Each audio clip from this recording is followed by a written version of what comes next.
Bom, então eu tenho o prazer de apresentar o conferencista que vai fazer a abertura, que amavelmente aceitou o convite que eu lhe fiz a semana passada.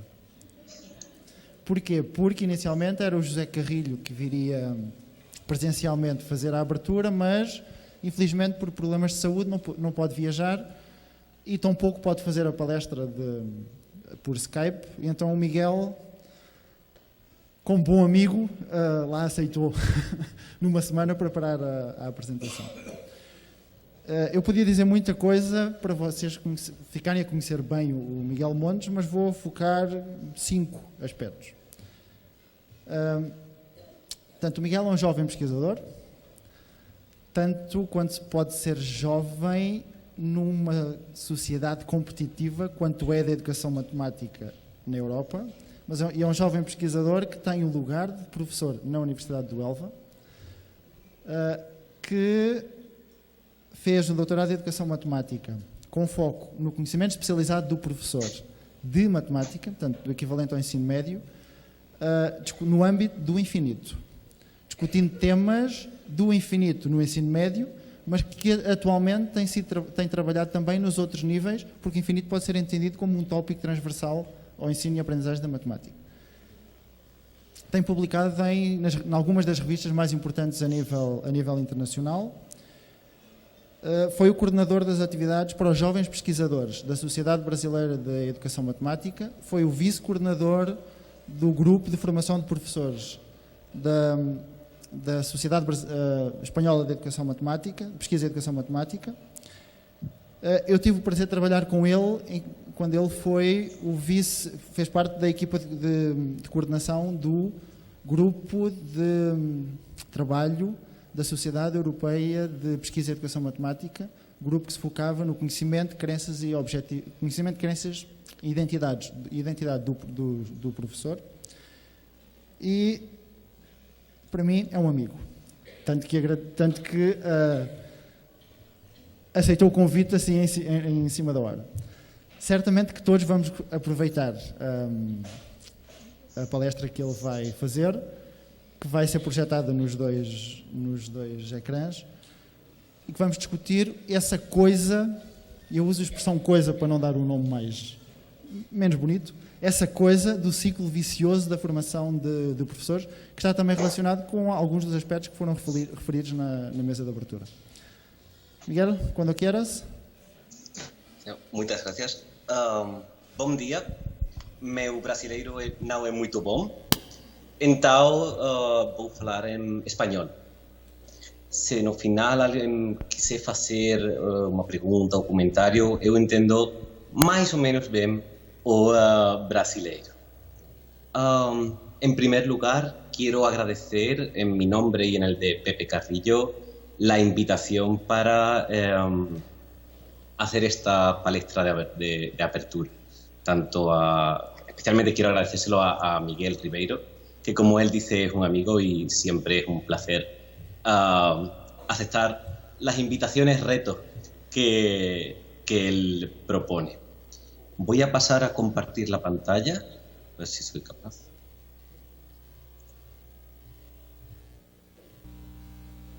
¿Se ve?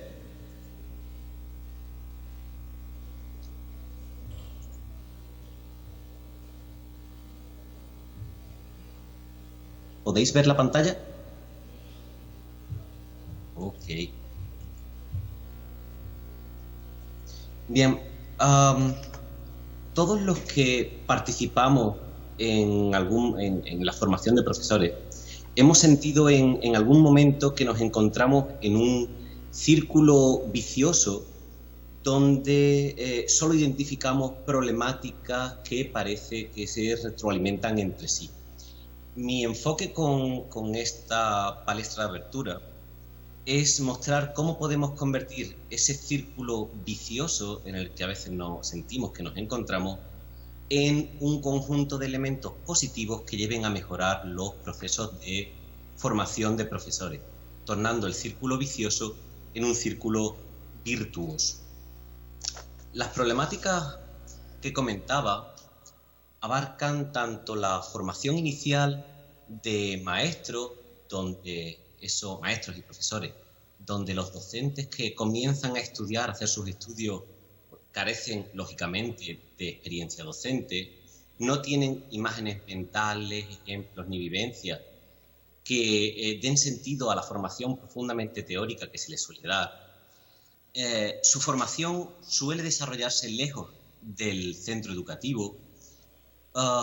Sienten muchas veces que su trabajo no repercute significativamente en los alumnos y se suelen posicionar en un rol de aprendices, no de profesores o futuros profesores. Se siguen sintiendo aprendices tanto de la matemática como de algo que ellos entienden que en algún momento quizá les ayude a ser mejores profesores.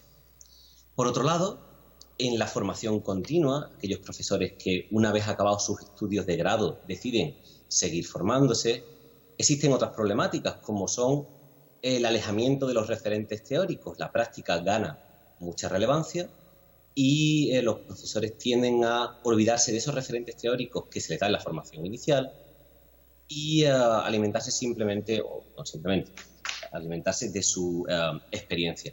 Además, existe una absorción por el contexto derivada de tener que hacer todo el trabajo adicional que conlleva ser profesor, además de dar clase. Una problemática adicional es la profunda desconexión entre ambos momentos. La opción que proponemos desde el grupo de trabajo de la Universidad de Huelva es entender ambos momentos, formación inicial y formación continua, como dos momentos de un mismo continuo.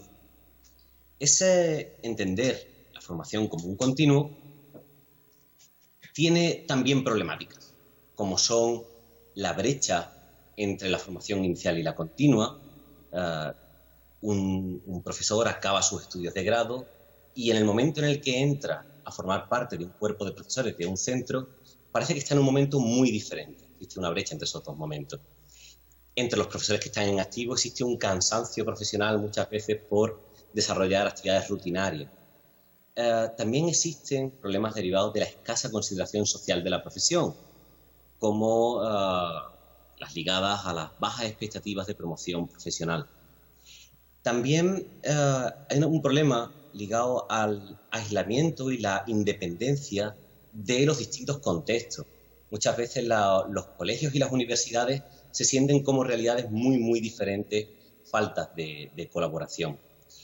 Y eso se pone especialmente de relieve cuando los alumnos de los grados de profesores, que se están formando para ser profesores, hacen sus estadas y observan como en los colegios donde van a trabajar, las metodologías tienden a ser mucho más tradicionales que aquellas que se abordan en la formación inicial. Para hablar sobre la formación como un continuo, primero vamos a definir qué es eso de la formación como un continuo.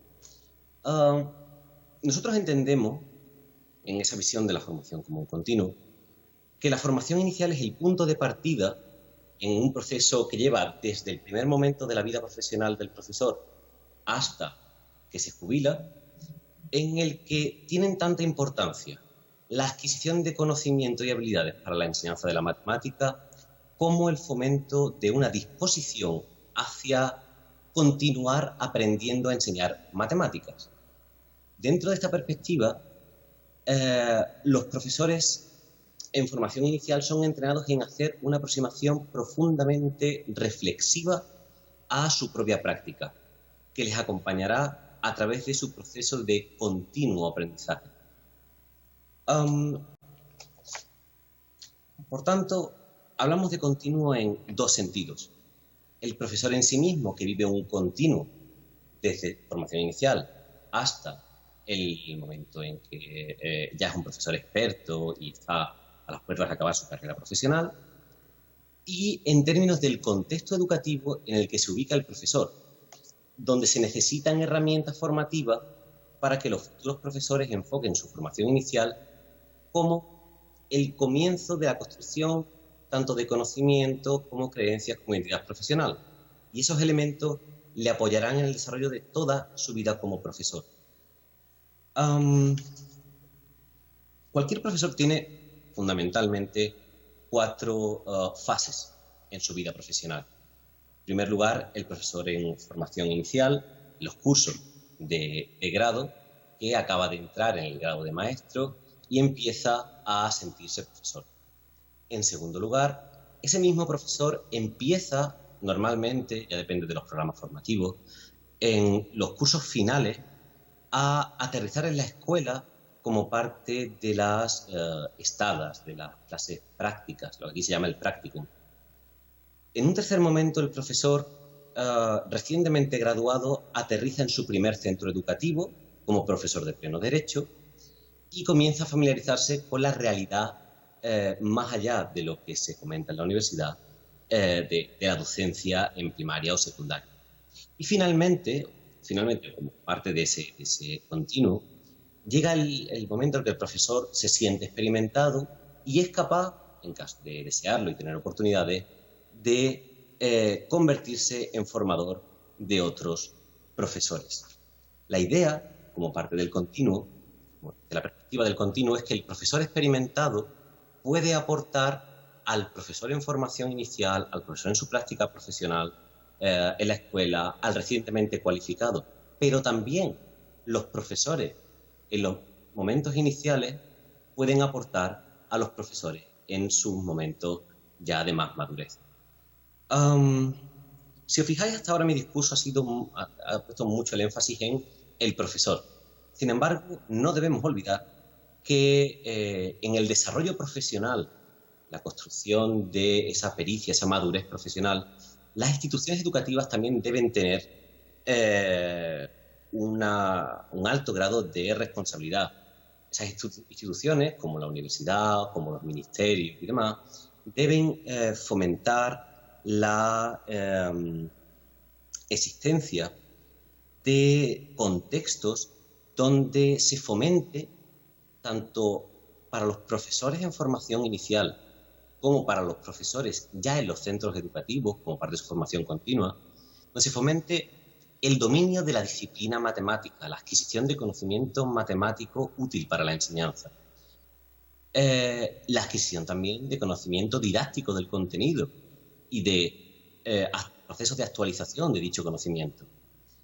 Dichas instituciones también deben fomentar contextos donde las habilidades de reflexión y crítica sean vistas desde una perspectiva positiva. Contextos donde la construcción de una autoridad profesional no sea dada simplemente por el paso del tiempo, sino que haya asesoramiento por parte de profesores más experimentados a profesores menos experimentados acerca de cómo construir dicha autoridad.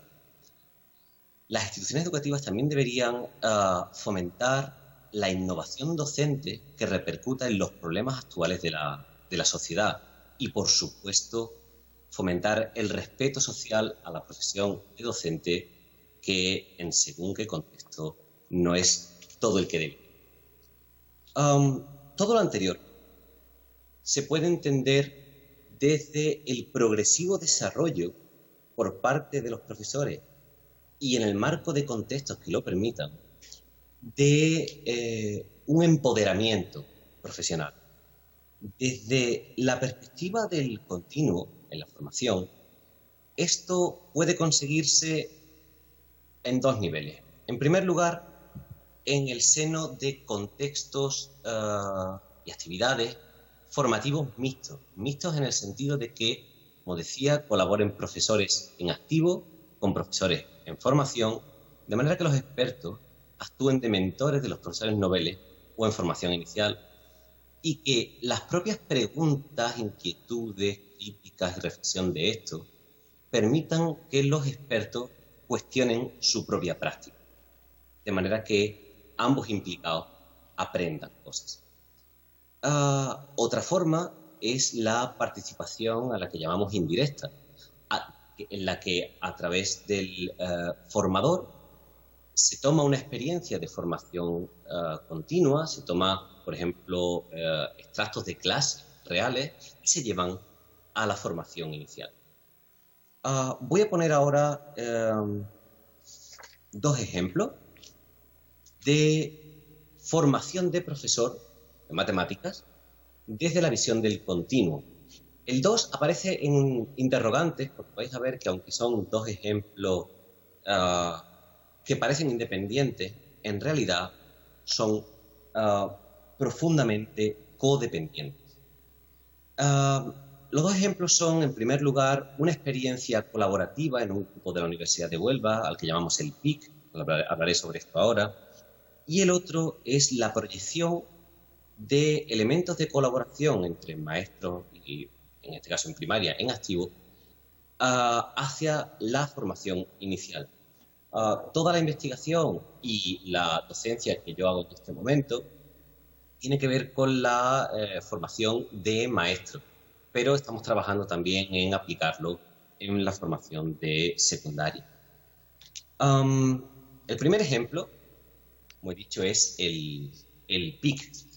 El PIC es un grupo que debe su nombre a un proyecto que tuvo su origen en 1999,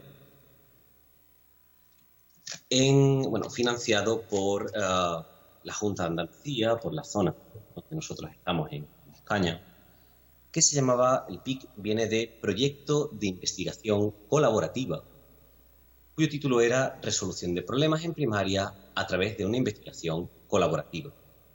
En aquel momento, en el PIC, trabajaban maestras en activo y formadores de maestros. No había maestros en formación inicial. Ese proyecto tiene actualmente el respaldo tanto de los centros de profesores de Huelva, de donde vivimos, como de grupos de investigación de la universidad. Y supone un contexto de colaboración no solo entre profesores en formación inicial e investigadores y formadores, sino también un contexto de investigación privilegiado para aquellos que pertenecemos a dicho grupo. Inicialmente, el interés de las maestras, y digo maestras porque originalmente solo había maestras interesadas en pertenecer al PIC, y no es así, era cómo enseñar matemáticas mejor.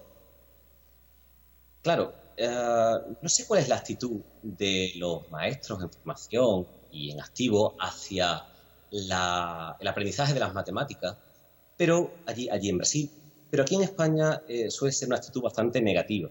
Entonces, esas maestras que querían aprender a enseñar matemáticas mejor, lo primero que plantearon al equipo de trabajo en aquel momento era que ellas no querían aprender más matemáticas, sino que querían aprender a enseñarlas mejor. Con el tiempo, con bastante tiempo, muchas discusiones y a través de la problematización de situaciones reales de aula, esas maestras acabaron siendo conscientes de que para mejorar la enseñanza de las matemáticas tenían que, en primer lugar, cuestionarse su propio conocimiento del contenido matemático. También cuestionarse qué metodología de enseñanza utilizaban con los alumnos y aprender elementos sobre el aprendizaje de los alumnos. Esos elementos, ellas tenían alguna experiencia, podían hablar de elementos provenientes de dicha experiencia, pero no tenían en mente teorías o registros más o menos formales que les permitieran estructurar su mirada. Con el tiempo, los formadores lo que fueron haciendo fue enseñarlas a problematizar el contenido matemático a través de metodologías de enseñanza que tuvieran en cuenta el aprendizaje del alumno. En este contexto, el PIC se constituyó como un grupo de indagación conjunta en la práctica y sobre la práctica, para confrontarla con otros modos de enseñanza de la matemática distintos a los que las propias maestras seguían. Por otro lado, y esto es desde una perspectiva más de investigación, aquellos formadores de maestros que también eran investigadores pudieron investigar sobre el conocimiento profesional que usaban las maestras para discutir sobre su propia práctica. Como filosofía de trabajo, el PIC tenía 4 puntos fundamentales. En primer lugar, tenía que existir relación con el aula. Esto se conseguía, por ejemplo, se consigue aún a través de grabación de sus aulas. Las maestras no querían discutir teoría, no querían, o en aquel punto no querían solamente aprender elementos nuevos que les permitieran discutir su práctica, sino discutir realmente qué pasaba en sus aulas. La resolución de problemas como forma metodológica de enseñanza de las matemáticas y como tipo de abordaje al contenido matemático fue desde el principio también una clave que aglutinaba el abordaje al contenido matemático. Otra clave que debía existir era que la investigación o indagación debía ser colaborativa, no cooperativa. Cooperativa implicaba que unos hacían unas partes y otros hacían otras. Colaborativa se refiere a que todos lo discutan todos al mismo nivel, sin haber roles de autoridad de ningún tipo. Finalmente, la última clave pactada era que el objetivo fundamental del grupo fuera el desarrollo profesioal de las maestras. La investigación podía ser un elemento colateral, pero principalmente debía darse como objetivo el desarrollo profesional. Tras 20 años de existencia del proyecto del PIC, actualmente tenemos tanto maestras como maestros en ejercicio, profesores de secundaria, estudiantes para maestros que se seleccionan por su disposición hacia la reflexión y se les invita a formar parte del grupo. Existen también, por supuesto, los formadores que formamos parte del grupo, muchos de los cuales somos investigadores, pero no todos. Y tenemos un inspector de educación que, bueno, era maestro y llegó a ese momento más ligado a la gestión, ¿no? del funcionamiento de los centros y del sistema educativo. Las constantes en el proceso del PIC fueron la importancia de la reflexión, que se convirtió en el dinamizador fundamental del proceso de desarrollo profesional, la colaboración, como decía, frente a la cooperación. Por tanto, no era el objetivo que los investigadores presentaran diseños y los maestros los aplicaran, sino que entre todos se discutía el diseño. Y como decía, la constante referencia a las aulas, donde los maestros y maestras hacían que sus discusiones tuvieran sentido para ellos. Hoy por hoy, el PIC lo entendemos como un entorno colaborativo basado en un núcleo de reflexión, desarrollo e investigación. En el sentido, la vertiente de investigación cohabita con la de formación y desarrollo con igualdad de interés para todas las partes. Muchos de los maestros han comenzado a hacer investigaciones en educación matemática para desarrollar su propia práctica docente. También han comenzado a hacer pequeñas investigaciones en matemáticas para mejorar su propio conocimiento profesional. Y nosotros, los investigadores en educación matemática, digamos que intentamos registrar todo lo que sucede en ese grupo para hacer investigaciones de índole más académica, pero también para reflexionar sobre nuestra propia práctica como formadores de profesores. De forma sintética, os muestro aquí una adaptación del triángulo didáctico basada en el triángulo, a la que llamamos triángulo de desarrollo profesional, en el PIC, donde tenemos a las personas que podrían entenderse como profesores, son los formadores e investigadores, a las personas cumplen el rol de alumnos, siendo profesores. Si os fijáis, he puesto una línea, he puesto una línea aquí, pero he puesto dos aquí, porque el estatus es el mismo. No existe un rol de autoridad de los formadores e investigadores como profesores y de los profesores como alumnos, sino que ambos cohabitan en el mismo nivel de autoridad. Y el contenido del PIC es el propio triángulo didáctico, con énfasis especial en el ámbito de los profesores en cuanto al conocimiento profesional a ser desarrollado, en el ámbito de la interacción de los alumnos con las matemáticas, elementos ligados a la participación de los alumnos con el contenido matemático, y teniendo en cuenta que las matemáticas se tratan desde la perspectiva de la resolución de problemas y de las TIC, las tecnologías de la información y la comunicación. Las ventajas que hemos identificado que tiene este enfoque es que los profesores en activo se refamiliarizan con referentes teóricos. A veces simplemente es un recordatorio y otras veces adquieren elementos teóricos que les permiten estructurar su mirada hacia su propia práctica. Los profesores en formación, por otro lado, beben de la experiencia de aquellos que están en activo.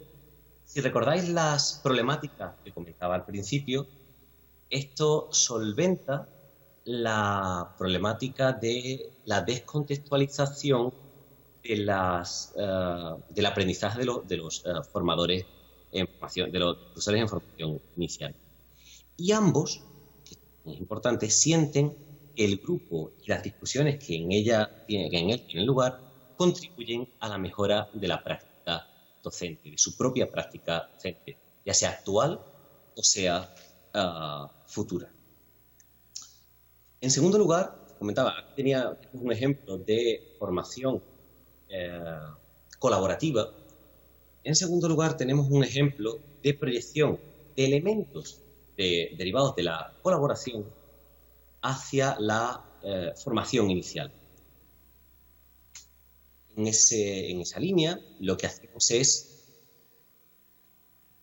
como parte de las actividades del proyecto anterior, del PIC, se graban las clases de algunos profesores y cogemos extractos de esas grabaciones y diseñamos tareas con base en esas grabaciones estructuradas por herramientas sistemáticas, como el modelo MTSK, el modelo de conocimiento del profesor de matemáticas.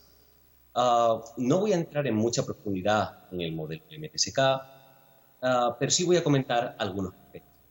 Este modelo, que es el modelo diseñado y conceptualizado desde la Universidad de Huelva, con colaboración de profesores de muchísimos contextos.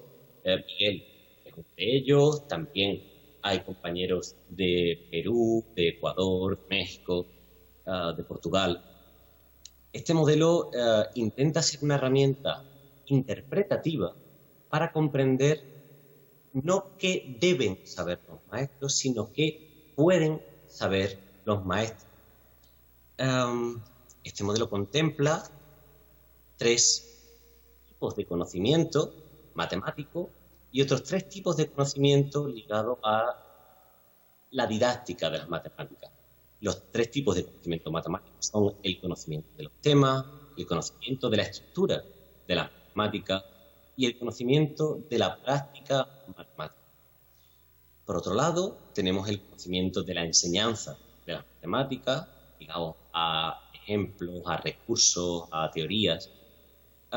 Tenemos el conocimiento de las características del aprendizaje de las matemáticas y el conocimiento de los estándares de aprendizaje de las matemáticas, como por ejemplo el conocimiento del currículum. En el centro del modelo, porque creemos que es importante, están las creencias de las personas que enseñan acerca de la matemática y de la enseñanza y aprendizaje de la matemática, que permean de alguna manera, que influyen en cómo se organiza y usa el conocimiento profesional. No voy a entrar en subdominio por subdominio, hablar de las categorías, son elementos más propios de la investigación, pero sí voy a dar algún apunte. Por ejemplo, en el conocimiento de los temas, decimos que incluye aspectos tanto fenomenológicos como de significados de los conceptos matemáticos, definiciones de los conceptos matemáticos abordados, ejemplos concretos que caracterizan aspectos del tema abordado, además de referirse al contenido disciplinar de las matemáticas que figura en manuales y textos matemáticos. Para este subdominio tenemos también, un momentito que esto no funciona, ahora, lo que llamamos que son indicadores, categorías, que permiten desgranar el contenido de cada uno de los subdominios. Entendemos que un profesor puede saber muchas cosas, por ejemplo, de funciones, pero también, para concretar más nuestra mirada, podemos decir que sabrá procedimientos matemáticos asociados a esas funciones, o las propiedades atribuibles a las funciones y cuáles son los fundamentos de esas propiedades. ¿Qué registros de representación se pueden utilizar con las funciones? ¿O qué fenomenología se puede asociar a ese contenido matemático? Igual que he dicho funciones, pues se puede cambiar por cualquier contenido matemático escolar. Como decía, bueno, tenemos tanto definiciones como categorías para cada uno de los subdominios, lo cual nos permite hacer operativo tanto análisis para saber qué sabe un profesor como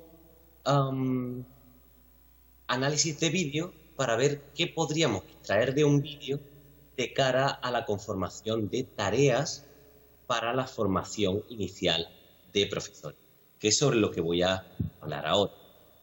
Como decía, en este segundo ejemplo, el comentario sobre el modelo ha sido más para contextualizar lo que voy a hacer ahora. Lo que hacemos es ver elementos de la práctica profesional de profesores en activo, que pertenecen, en este caso, a TIC, y transponerlo a la formación inicial de maestros. ¿Cómo lo hacemos? En primer lugar, seleccionamos un vídeo que no tiene que reflejar necesariamente una buena práctica ni una mala práctica, sino tiene que permitir discutir sobre la labor del profesor de matemáticas. Ahí nosotros utilizamos, porque tenemos el contexto que nos lo permite, el proyecto de investigación colaborativo. Para determinar los objetivos de aprendizaje derivados de la visualización y análisis del vídeo, utilizamos el modelo MTSK, Movimiento Especializado del Profesor, que es lo que he comentado antes. Y para determinar la forma, la estructura que damos a la tarea con los maestros de la formación, usamos nuestra propia experiencia como formadores, así como la literatura de investigación sobre formación de profesorado. En un último momento, implementamos la tarea, la evaluamos y la rediseñamos. Voy a comentar a grandes rasgos un ejemplo de tarea para que se entienda esto. En primer lugar, tomamos un vídeo. No puedo poner el vídeo por razones técnicas.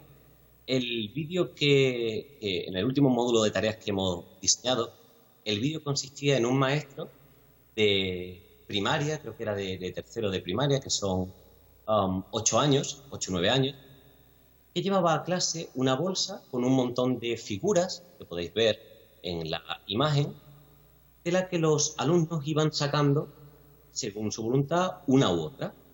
Lo que pretendía el profesor era iniciar a la definición de polígonos.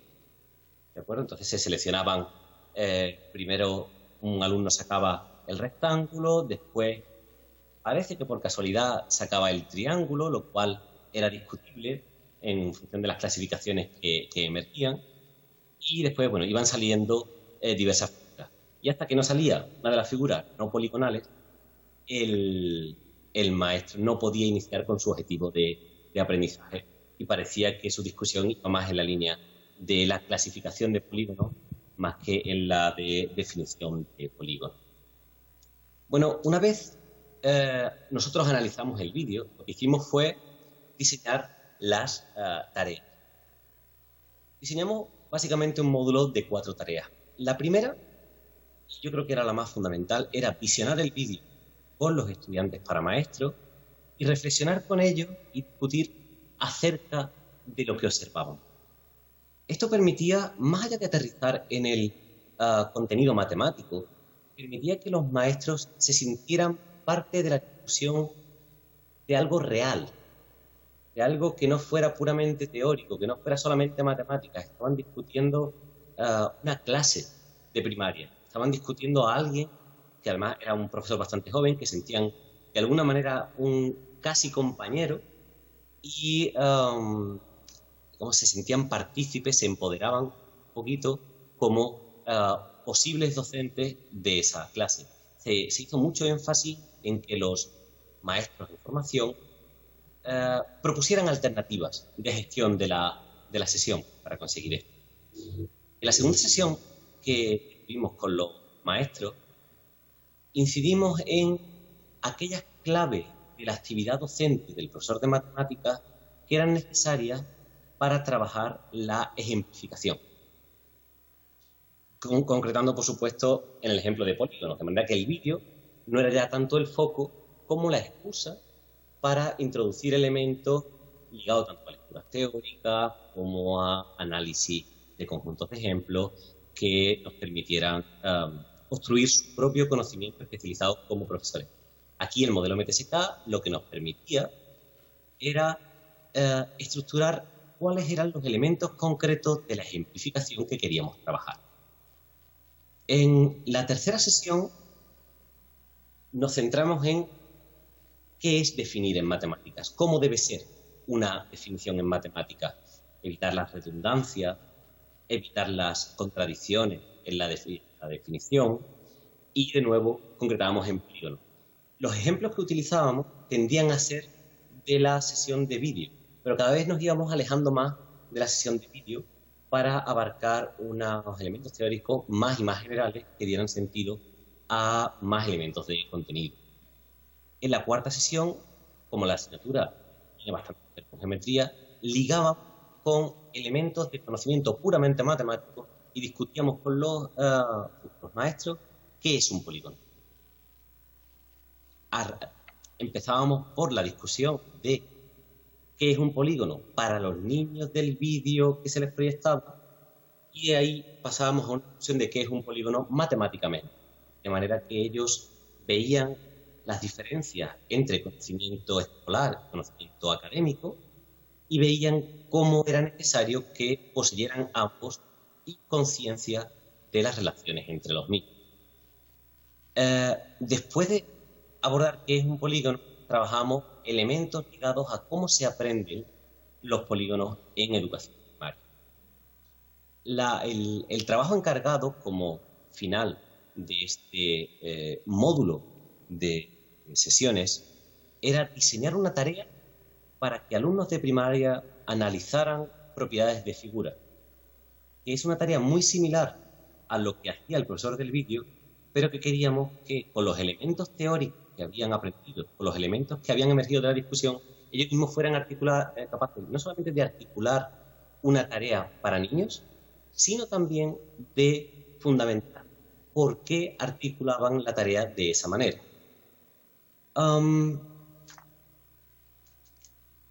Las ventajas de este enfoque, el enfoque que seguimos, fue en primer lugar, y para mí sigue siendo lo más importante, que los futuros maestros legitimaban lo que aprendían. Sentían que era útil porque veían que estaban discutiendo ejemplos reales. El hecho de discutir ejemplos reales también permitía construir imágenes, ejemplos y situaciones que daban sentido a la formación teórica que habían recibido y que estaban recibiendo como parte del módulo de tarea. También acercaban su formación a la realidad del centro y sentían que lo que hacían podía tener un impacto en posibles alumnos. También, como el ejemplo que elegimos tenía rasgos de buena práctica, entendemos que si un alumno decidiera al menos copiar lo que hacía este profesor, la tarea que nosotros planteamos tendría el potencial de repercutir positivamente en los futuros alumnos que estos profesores tenían. Y, de nuevo, y ligado a lo primero, los maestros en formación se situaban en el rol de maestro, lo cual eliminaba la problemática de que se tendían a sentir aprendices de matemáticas o aprendices de teorías de educación matemática, pero no maestros que fueran a ejercer la profesión. En síntesis, y pensando en la idea del círculo virtuoso que estaba planteando, tenemos contextos de formación continua, maestras que querían aprender elementos que mejoraran su práctica, que se ponían en contacto con formadores, que discutiendo intentaban ver cómo aprender, cómo mejorar su práctica. Estos formadores también tenían una actividad profesional, como todos los profesores de grado de maestro, ligada a la formación inicial. Con lo cual, dichos formadores consiguieron que la relación entre las maestras y el aprendizaje de las propias maestras estuviera ligado a un concepto de colaboración que hoy por hoy liga tanto formación inicial como continua, generando relaciones ligadas al continuo del que hablaba antes. Tareas ligadas a la proyección de elementos de formación continua en la formación inicial densifica el, por ahora no círculo, de la formación de profesores. Finalmente, la reflexión sobre la propia práctica completa el círculo, de manera que el profesor que comienza su camino como futuro profesor o futuro maestro, se le dan habilidades de reflexión sobre la propia práctica que le permite que, en caso de desearlo, pueda problematizar y reflexionar sobre cualquier actividad, cualquier práctica que realice, convirtiendo su propia reflexión en formación continua. Deseándolo, si en algún momento lo deseara, podría participar en proyectos como el PIC y podría aportar materiales para esta proyección. Esta es nuestra visión de lo que llamamos el círculo virtuoso de la formación inicial, donde aprovechamos todas las problemáticas, todos los elementos negativos e intentamos interpretarlos desde una perspectiva positiva y intentamos que la colaboración, la reflexión sobre la práctica, el propio trabajo de los formadores tenga un impacto real en generar un sistema de formación que garantice que la actividad de la enseñanza, poquito a poco, vaya mejorando. Muchísimas gracias.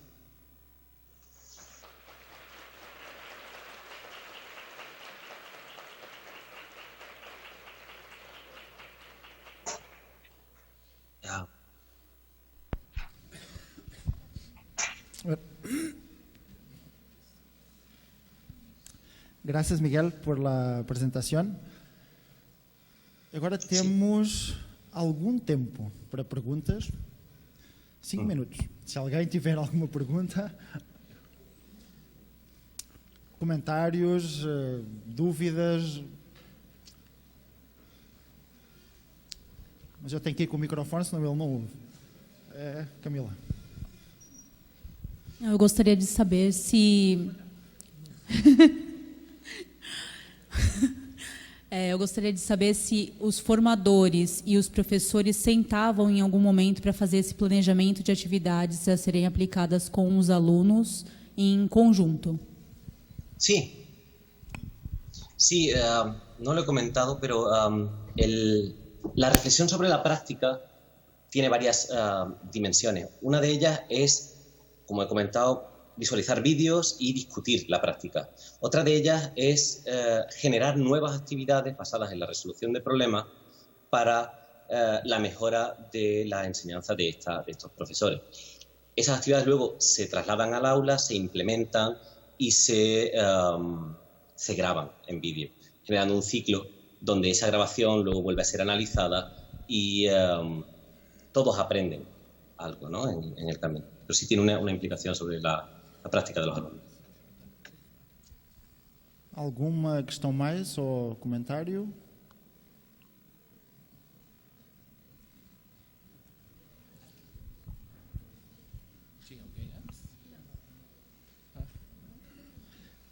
Boa tarde, Miguel. Buenas tardes. É Alessandro Ribeiro. Nós nos conhecemos em algum momento junto com o outro Miguel, né? Eu queria te perguntar o seguinte: com relação aos momentos em que vocês iam selecionar os vídeos, os episódios, para que os professores pudessem fazer a análise, a reflexão, esse momento ele era decidido apenas pelos formadores. Os formadores e os professores ajudavam a decidir a escolha desses episódios. Você disse que esses episódios tinham momentos que poderia refletir a própria prática do professor ou os estudantes trabalhando na resolução de uma tarefa. Só para entender um pouco melhor como que vocês selecionavam os episódios de vídeos que depois eram utilizados no momento da reflexão com os professores. ¿Con los profesores en formación inicial o en continuo? No momento da formação contínua, no momento do segundo projeto, porque pelo que entendi, vocês usavam no segundo projeto dados que eram recolhidos do primeiro projeto. Exactamente, sí. En general solemos coger, estamos empezando en este proyecto, pero tenemos ya algunas cosas, cogemos actividades que en principio a los formadores nos parezcan interesantes. Porque bueno, el foco del primer proyecto es más el desarrollo profesional de personas que ya tienen una capacidad para reflexionar.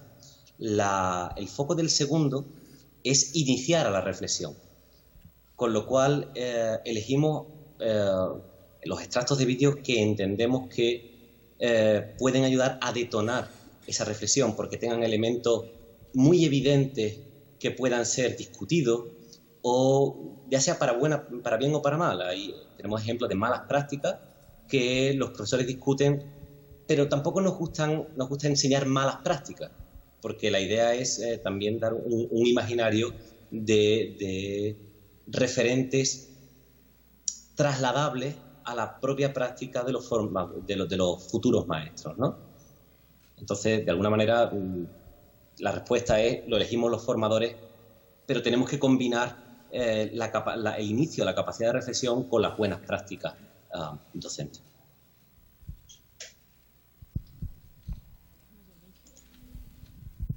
Hola Miguel, ¿cómo está? Hola Marlova. Miguel, una pregunta. Sí. ¿Cómo ustedes trabajaban con las concesiones de los maestros, con los cambios de concesiones de los maestros? Porque nosotros tenemos concesiones que son desarrolladas en el proceso de escolarización, por ejemplo, en la formación inicial. ¿Cómo trabajar con esto?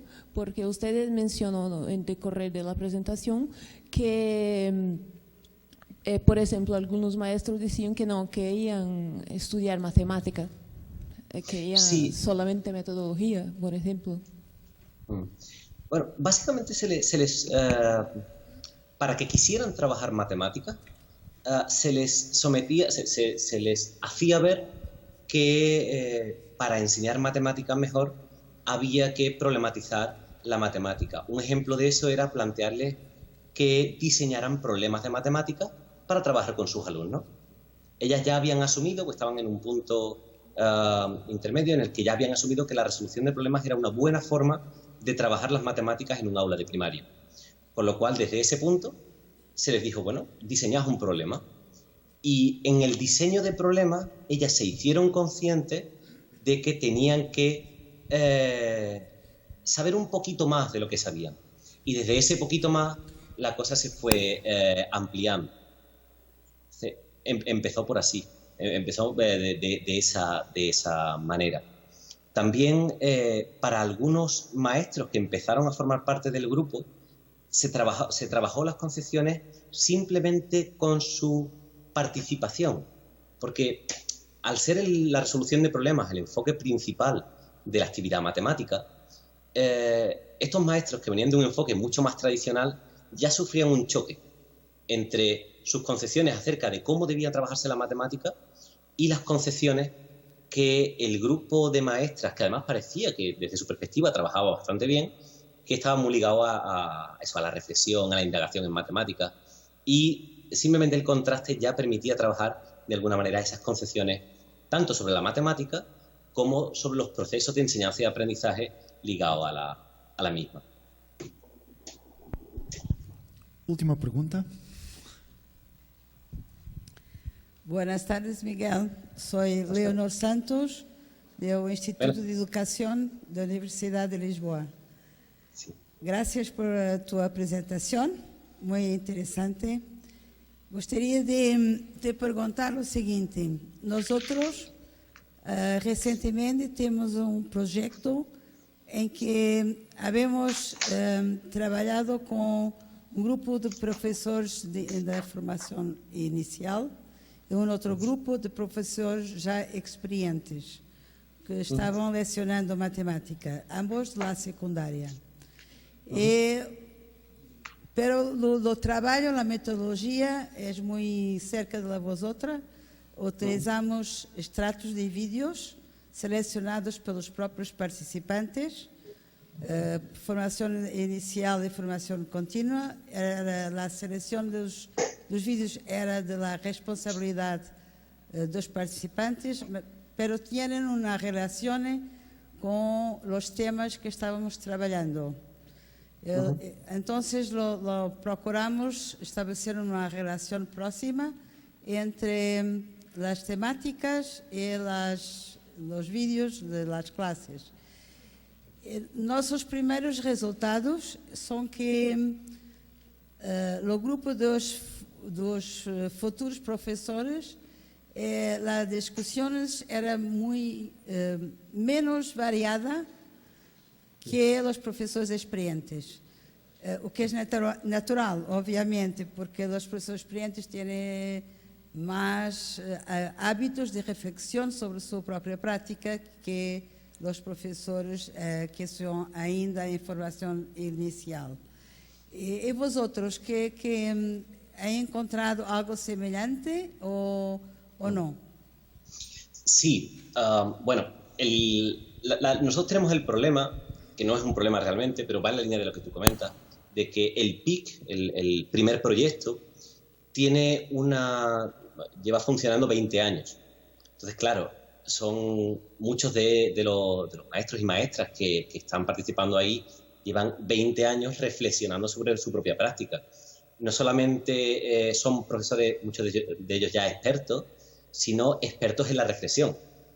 Con lo cual el grado de diferencia entre ambos, entre maestros y maestros en formación y profesores expertos es sumamente grande.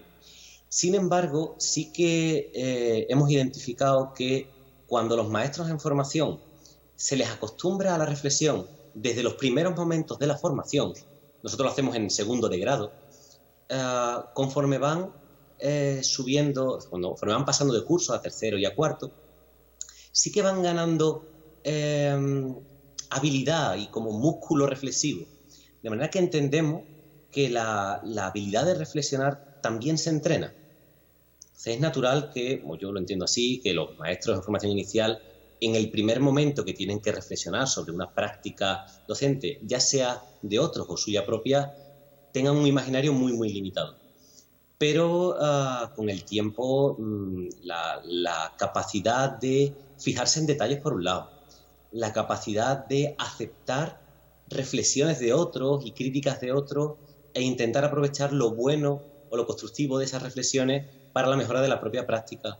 Y son habilidades que poquito a poco ellos van entrenando.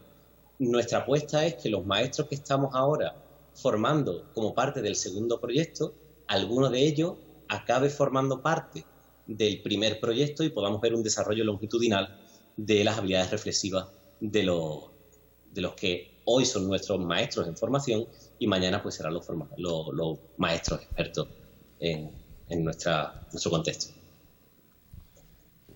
Muy bien. Gracias, Miguel, por la presentación. Vamos a agradecer a presentação para podermos terminar esta etapa.